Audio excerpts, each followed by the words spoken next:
Kayo pa rin po ay nakatunghay sa DepEd Hour para sa panel discussion segment. Ako po ang inyong makakasama sa bahaging ito ng programa, Charlene Mangahas ng San Josef Elementary School. Happy New Month, everybody! Napakabilis po ng panahon. March na po ngayon. That's why I'm encouraging everyone, let's not get weary of marching forward, for it is true that the best is yet to come.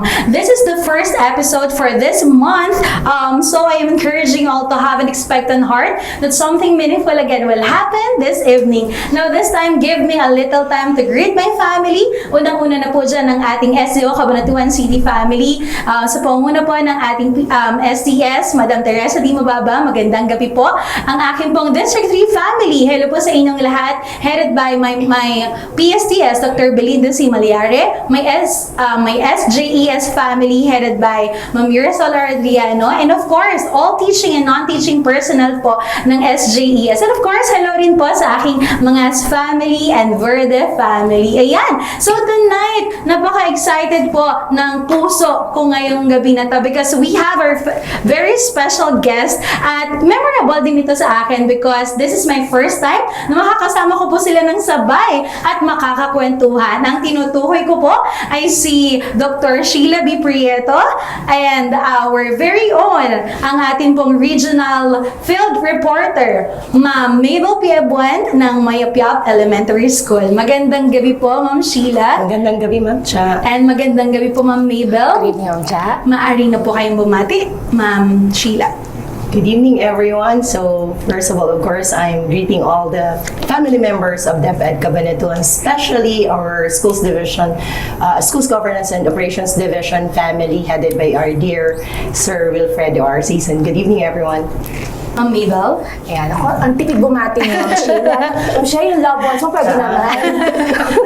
Well, I'm saying good evening, of course, to my family, especially to my children, Orange and Mango. Hello. Ayan, pinabigyan ko kasi ganyan din ako dati. Ma'am Mabel. Okay. Magandang gabi po sa ating lahat. Sa lahat ng mga nakikinig sa amin ngayon, nanonood sa DepEd Hour.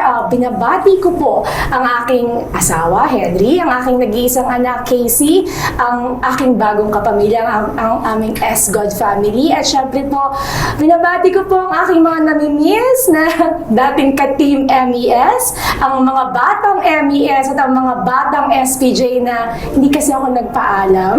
Kasi nalulungkot din ako. Magandang gabi po sa inyong lahat. Ayan, so excited po ako ngayon. Kumusta po ba kayo, Ma'am? Ma'am Shiela, kumusta naman po recently? I'm good. Medyo coarse ng konti ang voice dahil medyo galing ako sa sakit. But, you know, sa DepEd Cabanatuan, parati lang tayong moving forward. So, padayon parati. That's right. How about you, Ma'am Mabel? Kumusta po? Kaya pa rin ng dati. Healthy pa rin. Akin pa rin yung title na yun. Yes naman. Akin pa rin yan. And Ma'am Shiela is our education program specialist and si Ma'am Mabel ay ang ating pong regional field reporter ng Edukasyon sa Luzon. Tama po ba? So, to start off with po, because I am actually speaking on behalf of all newly hired permanent teacher, gusto ko po namin kayong mas makilala. Gusto po namin makilala even your roles dito po sa ating pong division. So, will you please enlighten us more po? Ano po ba ang role ng isang education program specialist, Ma'am Shiela? Thank you, Ma'am Cha. I think it depends on the area where you came from. So I personally came from the HRD unit before I got promoted. So yun na yung crown ngayon ni Ma'am Mabel. So basically from the HRDU, malilipat ako because it's more of the human development. So mga trainings, mga activities that would really help our employees, the teaching and the non-teaching personnel in their learning and development towards the new role which is I am under right now in the social mobilization and networking unit. So basically, in that unit, medyo we're gearing towards sa Brigada Eskwela. Yes, ma'am. And medyo nandun din sa unit namin and gender and development, child protection unit. So, but basically, from the term itself, social mobilization and networking, we really are tasked to increase our number of resources that would really help eventually the teaching and learning processes. Grabe, napaka-wide pala ng nasasakop ng trabaho, Ma'am Shiela. How about you, Ma'am Mabel?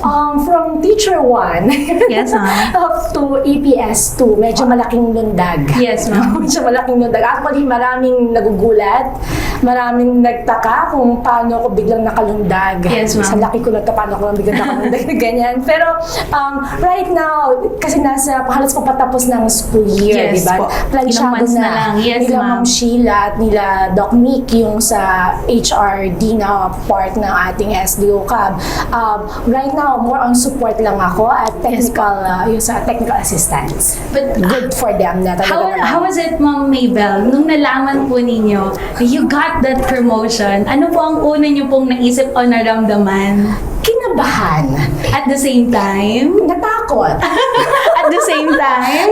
Nalungkot. Ayan, kaba, takot, lungkot. I think everyone naman will definitely say na pag marinig mo yung pangalan na ESGO Chief Wilfredo Sison, tapos sasabayan ka pa na Dr. Nicolas Bayan, Yes, tapos ma'am. di ba, Doc Sheila Prieto, di ba? Tapos maririnig mo yung mga kasama mo. These are the people na tinitingala natin, Yes, di ba? yes, ma'am. Sir Arvin, sa research, Yes. di ba? Sir Kevin Planning, Doc Weng. Talaga naman pag narinig mo yung pangalan nila, medyo manginimi ka, di ba? Yes. Ako, even yung unang pasok ko doon, feeling dumudugo yung tenga ko sa usapan nila. Kasi nakaupo lang ako kasi wala pa akong ginagawa, di ba? Medyo hindi ako sanay nung walang Apo. ginagawa. So sabi ko nga, kakayanin ko to. Kakayanin, ma'am. Kakayanin ko to. Pero yun na, kaba, lungkot, takot na baka hindi ko kayanin. Pero sabi nga, pag nasa DepEd Cab ka, go tayo lang. Go. There are actually moments in our life, ma'am, na talagang mapapaisip tayo, do I really deserve this? Am I really deserving? Ako ba talaga ang tao para dito? But, you know, life is full of surprises, full of twists and turns. But at the end of the day, let's not forget na maybe this is part of His greater plan for us. Tama po ba? But have you ever thought po, siguro balik tayo ng konti, 5 years ago, have you ever thought po na darating po sa panahon na magiging nandyan na po kayo sa posisyon nyo? Ma'am Sheila? Basically, because when you're in DepEd, you really have to think forward. Yes, so we have to accept that. I don't think we need to be stagnant. Just for me, I also came from the teaching position. Then when I decided to apply for a non-teaching position, which is the human resource personnel during that time, then up until I was promoted again as the education program specialist. Yes, ma'am. We really have something in mind that we wanted to be, and we wanted to, syempre, an improved position, Yes, but po. not necessarily maybe in this position. So ako personally, I am really very grateful for the opportunity that was given to me. Yes, because though, of course, we are all longing to be promoted, pero opportunities are really given to you in God's time. Yes, so you have a purpose. So aside from naisip mo siya, sa tingin ko talagang grateful tayo. Pero kung naisip ko siya 5 years, yes, naisip ko I'd Yes, be promoted, but not necessarily maybe in this position. Your certain position certain where you are, ma'am. positions. Congratulations, Ma'am Thank you. Sheila. I'm happy for you po. How about you, Ma'am Mabel? Have you ever thought, ma'am, na darating po ang pagkakataon na nandyan po kayo sa posisyon niyo po ngayon? Hindi ko naisip na dito sa posisyon na to. Yes, ma'am. Ako, from teacher 1, di ba? For 5 years. Isa ko na 5 years na nag-teacher 1 na content. Tapos biglang EPS. Medyo, kung walang nag-push sa akin, ganun kasi ako eh. Parang, Yes, ma'am. ang hina ng loob ko sa Yes, ma'am. ganon. Buti na lang, I am surrounded ng tao na nagsabi na kaya mo yan, itry mo, walang mawawala. At dahil nabanggit na nga po ni Ma'am Mabel na may mga tao behind our success, kung meron pong isang tao ngayon na maiisip niyo po agad-agad na naging influence or grabe yung huge impact po sa inyo kung nasan po kayo ngayon, sino po siya? At ano po yung inspirasyon na binaon niyo po hanggang ngayon sa kanya? Ma'am Sheila. I think, yeah, I agree with you because sabi nga ni, I don't remember if it's Peter Drucker, but sabi niya, there's, in the success of every person, there's one elementary truth that somewhere, somehow, or some way, there's somebody who Yes, supported you. apo. But for me, there are a lot of people, so it's really very difficult to really pinpoint because, of course, in terms of the SDSS, me coming from the different unit from the school, Yes, which my school head before, Ma'am Dolora, then Ma'am Emma, Sir So really, but for me, I think it's still my mom. I think she's never right now, but I think she's the person that taught me that in everything that we do, really have to do our best, even if no one is watching. Because Wow, you I know, like the genuine hearts, talagang it will pay off eventually. Maybe sometimes we feel bad that we really don't get what we want, but eventually, as long as you're doing it to the best that you can and you're not stepping on other people's shoulder, I think you will get whatever you are wishing for. And at the same time, it's not just always praying, but you really have to do action. So you have to prepare for it in terms of documents, in terms of skills. You have to capacitate yourself. Like So, holistically, you have to holistically, prepare but yourself. eventually, at the end of the day, I remember what my mom said is that in all of this, eventually, you will lose your position, you will lose, the Yes, money is just there, you yes. can just spend, but still the relationship that we have with the other people, that Yes. without your position and just your name and your existence, people would be longing for you and respecting you. So That's it's all right, about ma'am. values. It's not just one step na tumaglon tayo where we are right now. Grabe yung Exactly. pagod na hindi nila nakita behind the scene. May mga luha at may mga, alam niyo po yun, may mga bagay o sitwasyon na parang nagtatanong tayo, will I move forward? Itutuloy ko pa to. Pero kasi po ang nakikita ng nararami or nakakarami sa atin is yung victory kaagad. But I agree with you po, Ma'am Shiela, about that. How about you, Ma'am Belle? Ako, ang hirap din mag-pinpoint kung sino yung mga Yes, tao po, tumulong. Sobrang dami. Napakadami po. Lalo na sa case ko na mahina ang loob ko. Yes, Pero ma'am. sa akin nga, talaga yung asawa ko, Engineer Henry. Hello? Hello po. Siya talaga. Kasi nung nasa process na, gusto ko bang mag-back out. Sabi oh, niya, yes, ma'am. sige na, go na. Try mo para lang sa akin. Sabi niya, Wow. try mo lang para sa akin. Then after that, kung ayaw mo, then huwag. At least pagbigyan mo ako na itry mo makisama sa lang. I don't know if you will agree with me po, pero kapag po talaga kahit may isang tao lang na naniniwala po sa atin na kaya natin, we will go for it. Tama po ba? Sometimes we don't need the crowd to just cheer us. Kahit isang tao Isang lang. tao lang. It takes a lot of courage to really say yes sa responsibility po na meron na po tayo ngayon o ibinigay po sa atin. But may I ask po, since both of you are moms na po, tama Yes, po ba? yes. And I'm still single, I don't have husband yet.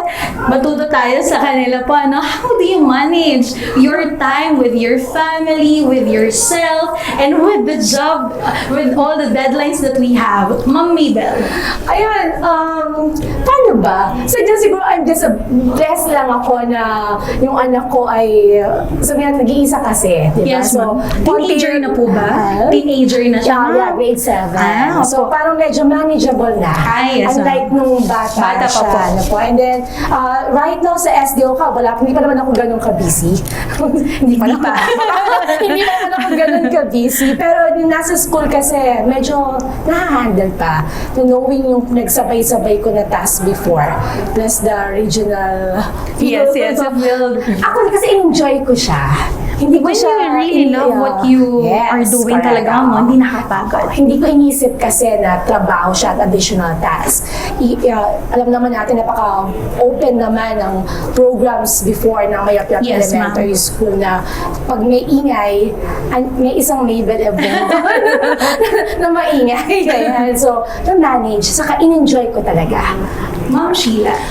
For me, it's really kind of difficult and challenging, but I always hang on to the idea that everything is given to you, that it's up to how you will be looking at it, because I am a special needs mom. So I have 2 boys. Yes. So that's Orange and Mango. So my firstborn was diagnosed with ADHD and the youngest was diagnosed with autism spectrum disorder level 2. So having children with special needs are like really looking into, it's a different goal. So Yes, given ma'am. the work, given the family responsibilities, given your other part-time works, because Yes, when po. you have a special needs children, you really have to work a lot because there's a lot of responsibility in terms of giving them therapy, Yes, po. good schools. But what I am really very lucky with is that I was able to be with people that would understand and accept my situation, because not all the time I can really do everything, Yes, po. because I am not a messiah and I'm just human. sometimes you get really tired, and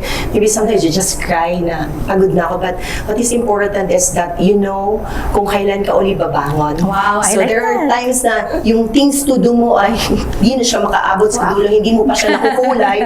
But you know, one at a time, you really have to focus. Yes, one at po. a time, prioritization of what you, but you know, pantay siya, priority Yes. and the work and priority. And at the same time, I think I really was able to do that because as majority or almost all of the people that I work with, especially in the Escud family, really understand where I'm coming from. Yes.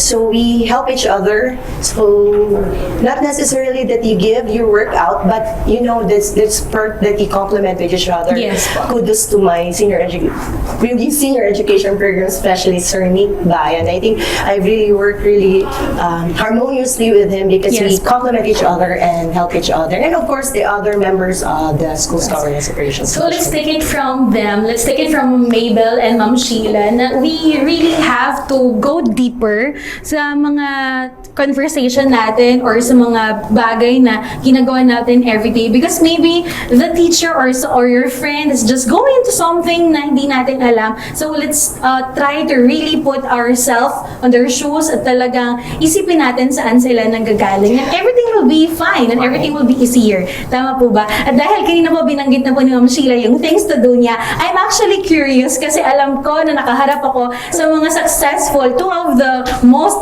akin po talaga sinasabi ko na yan, most successful na sila for me kasi grabe, nilolook forward ko po din talaga na makita ko kung ano nga ba yung mga steps na ginawa nila para makarating sila sa posisyon na yan. Pero dito po tayo sa other side, medyo basic lang po. How do you plan your day, ma'am?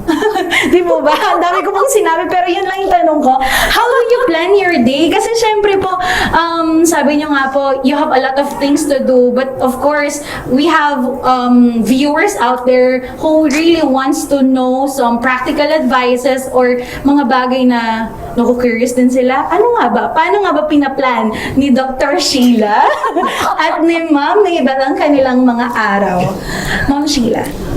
Actually, I begin with the bigger one. I plan my week first before I plan my everyday because I really have to look forward kung ano yung looking to yung perspective na itong linggong to this Yes, is what ma'am. I'm going to do. Then you map it around and then I turn on my alarm in the phone. I put everything in the alarm because if not, I'll forget because I tend to forget things or I ask other people na I have a meeting like this, can you please remind me? Remind me. Pero I look into first the week because that's very important for me Yes, because I opo. cannot forget any, for example, in the family, I cannot forget the therapy session, that I Yes. cannot forget the schooling or in the office, we cannot forget meetings because Opo. that's going to be really dangerous for the operations because if not, you failed on meeting the people that you need to meet, of course, it will follow. So Yes. you have to set your notes and at the same time, again, planning for the week, then I plan for the day. But there's no specific sometimes because I tend to do the no worries things. If things are not aligned for that day, I tend to readjust for tomorrow. So as easy as that. Let's take it from Ma'am Shiela. Pero iba-iba rin po kasi tayo ng pagpa-plan. Pero yun pala, kay Ma'am secret ni Ma'am Shiela. Mas bigger picture ang tignan natin so that we can actually, kumbaga sa money, budget our time. Ma'am Mabel. Hindi ako ganun ka-detalye sa plano talaga. I'm sorry. Hindi ako Okay, ganun. ma'am. Pero ang nangyayari kasi sa akin, per week din naman ako kung nag-list down ng things to do. Opo. Pero lately kasi, tinigil ko ng konti yung things to do kasi napu-frustrate ako. Once na nag-list down ako, tapos hindi ko siya nagagawa. Yes. Napu-frustrate ako. Opo. Kasi ang inaay ko na lang palagi is yung makakapaglagay ako ng okay. Parang ako nagkaroon ng, parang may nagsabi sa akin na hindi rin maganda yung habit na ganyan. Kasi nagpo-focus ka na dun sa mga nakalista mo. Pero ako ngayon, ang nagiging setup kasi namin, since may anak ako, na Yes, may ma'am. asawa ko na, sa abroad wala Yes, akong kasama, basically na mag-aayos, ang priority ko na iplano yung sked ng anak. Okay. Kasi yun yung unang nagbibigay sa akin ng stress pag hindi ko kung Naayos sabihin niya agad sa na. akin na, Mami, di ba sinabi ko sa'yo na may meeting yung For parents. Oo, tapos hindi ko na-iset. gulo lahat ng schedule ko na yun. Gulo lahat sa akin, parang may kadoo nga. Pero kung naiset ko agad yun, ang Everything will follow up. Yes, even ma'am. simple na, Mami, di mo ako naibili ng ganyan. Di ba nag-remind na ako sa ganyan? Nasisira kasi nag-iisa na nga lang na anak ko. Tapos, hindi naman agad-agad makakalipat ako Yes, na just opo. to buy this one, Opo. go there, parang matanda meeting. So, tinatanong ko na agad siya na ano Kung yung mga ano. kailangan mo for Kung this anong week. kailangan for this Baka anak, may meeting, aalis si mami na ganyan. Yes. Ano yung mga kailangan kong gawin? Parang, kamukha no last time, di ba, February 13 and 14, nasa Pampanga kami. So, parang 14, sabi ko, anak, may party ba kayo sa school? Kasi, Valentine's Yes, Day na. opo, Sabi opo. niya, Mami, yes, meron eh. JS yun. from mom. Ahead of time, ito yung pang-gift mo kay teacher, ito yung ganyan mo, naisip ko na. Para kahit nasa malayo ako, Opo. at least panatagan You're at peace, ma'am. Yeah. So, let's take it from Ma'am Mabel. And sabi nga natin kanina, hindi naman tayo pare-parehas ng strategy or ways on how we plan our week or our day. But let's not forget, of course, the very important things, of course, our family and our well-being. Tama po ba? So, dahil pinag-uusapan na po natin yung your day, of course, may mga araw po na we are disappointed, we are confused, or we are frustrated. Matanong ko lang po, how do you handle disappointments, ma'am? Because I personally wanted to learn. I think that's something na I should learn the hard way. Pero, Ma'am Shiela, how do you handle disappointments po? You handle disappointment differently in the different ages of life. So when you're younger, you post in Facebook, You're right. but as long as when you're aging, it's really very different. Sometimes you just think, is it necessary to dwell on that too much? So my motto right now is I'll just get sad, I'll just get mad, I'll just get frustrated, but I won't stay on that stage for that long. I drink coffee, I call my friends, I message them. So that's it. I talk to my husband, Yes. to the children. So sabi ko nga, the younger we are, it's really different. We wanted the world to know, I'm sad. Yes. But as you grow old, it's really different in the time and the frustration. But you have to learn. You really have to learn that daan ka talaga sa ganun. But eventually, there are other ways that you would be able to be handling your frustration. So as much as possible, if you're frustrated, it depends. If you're frustrated with work and some of the co-workers, maybe you could just go down and walk around so that you won't be able to say things that you will regret later on. Then me, I drink coffee, then just message some good friends that would really listen to you without any judgment. Yes. And after that, you're gonna be okay. Everything's really is. Yeah, yes, and it's going to be another day. Ma'am Mabel, Ako ba? Naku, ang hirap ko kasi ma-frustrate. Saka ang hirap ko din ma-disappoint. Yes, ma'am. Ang tagal-tagal kong makabangon. Makabangon. Ganun ako eh. Talagang iniinda ko. Pero natutunan ko na rin na kapag may disappointment is, inisineset ko na ay hindi para sa akin to. Maaaring may ibang plano pa for Yes. me. Yun ang naging ano ko lang ngayon. Parang dati-dati kasi stuck talaga ako dun sa for everything, no? all day, Damay ma'am. lahat. Yes, Parang- domino. Oo, Yes, ma'am. damay lahat. Pero sabi nga sa akin, hindi. Sabi ko, baka hindi para sa yan. So parang, yun na iniisip ko na Yes, palagi na ma'am. hindi para sa akin to. And then, meron ba kaibigan si Miss Mabel? Kasi parang sabi nila, wala daw akong kaibigan. Bakit Sabi naman, ko- ma'am? Sabi ko, kasi hindi ako nakikita sa labas. Napakadalaw ko daw lumabas. Hindi kasi ako pala labas na tao. And then, Opo. may mga kaibigan ako, pero napaka-konti lang. Yes, ma'am. Kung meron man ako pinagsasabihan ng problema, konti lang. Konti Alam nila lang na din, ma'am. ilan lang talaga sila na Opo. pinagsasabihan ko. Kasi na lesson learned na rin na hindi lahat ng tao sa paligid mo ay Kailangan- makikinig sa'yo ay yes, tunay. opo. Di ba? Kailangan pumili ka rin ng mga tao na talagang nag-care talaga sa'yo. Totoo. So, ang takeaway natin doon, not everybody deserves our energy. Tama Yes. po ba? So, i-assess natin kung tama nga ba na manlumo tayo sa sitwasyon na to or kailangan natin mag-take ng action. At dahil dyan, dami na po nating learnings pero wag po kayo maglilipat ng inyong talapihitan. Babalik po tayo sa ikalawang yugto ng ating talakayan.